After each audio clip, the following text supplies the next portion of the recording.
if your goal as an individual, as a parent, especially, um, is to be liked, you will fail. You'll fail. Um, the uh, the question here, the story that you're talking about, is you know um, she's very troubled, frustrated. You know, the girls hitting their teens, the 13. The the uh, the notorious age, uh, the sophomoric age, um, and feels like she's creating a rift, a distance, and she really loves her child, and she's very angry and upset. She also knows that she has to discipline, so she's doing both the job of the father and the mother together, and she just wants to have enjoy having that kind of mother to daughter loving relationship. But as a disciplinarian at the same time, because without the father being present, um, she's unable to do that. She has to discipline. So she's torn. You know, how do I discipline and then maintain that loving mother-daughter relationship? So the one question that I threw at her is just and this is most of my students or parents who come and talk to me, they're very frustrated, and most of them come in crying or leave crying. It's very emotional, right? Um, and the one question I posed to her is that, does your daughter need another friend or a parent? And that one question, um, yeah, made her understand. Yeah, of course, she needs a parent. She could have any kind of friends. What she needs is a parent to guide, direct, to give her the limitations, to set the good example, to be there for her, to support her, to discipline, to do everything. Right?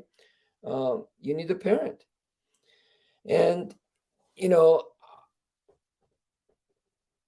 when I came here, and this is me starting all over again after 20 years of teaching West LA, right? In my 50s. And when I started teaching here, the first thing that I tell my students, the first thing they met me, and I said, uh, I'm not here to please you. I'm not here to please you. I'm the teacher, and my job is to look for your weakness and your faults. My job is to be critical and to help you fix those areas of deficit. Okay? And you probably are not going to like it. So I'm not here to please. I said, only prostitutes please. I'm not a prostitute. Right? And why do I want to help you? And why do I want to improve on you to rid of yourself of your weaknesses and your deficits? Because I care. I want you to be better. Our code, our phrase, maximizing human potential. I want you to be able to maximize on your potential.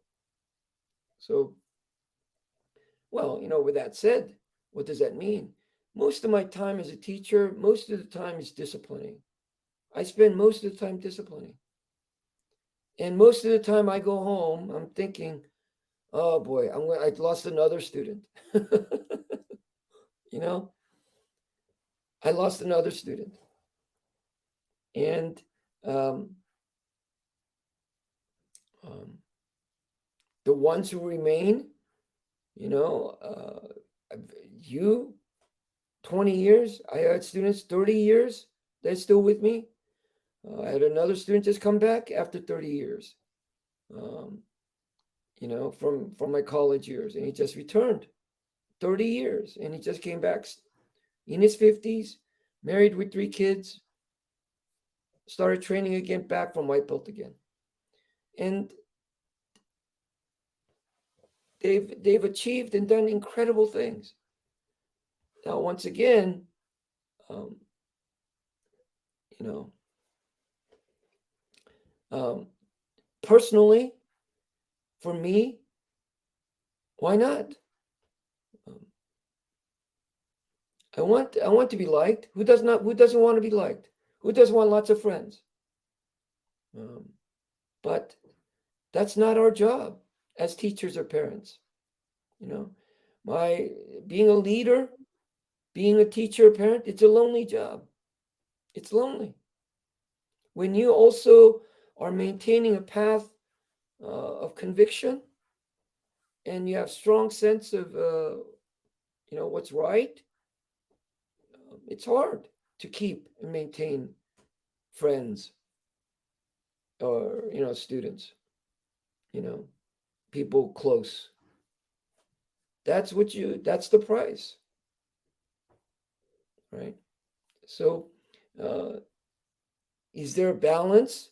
Yeah, of course there's a balance, and you have to balance everything, right? And everything that you do, as my students will testify, you have to be fair. You have to be fair. Just because you have power or the ability to discipline doesn't mean that you should always be doing that. You have to show everything that you do has purpose, and that you showed care and attention and love to that person. No one's going to listen to you if the foundation is not love. If they do not know that you care for them, why should they listen? So that's the first thing as a parent or teacher, is to always share with them, always tell them that it is out of love. My parents, my father, for me, getting disciplined is a way of life. And I can tell you many stories, but the important thing, every time that I got disciplined, every time he would talk to me afterwards.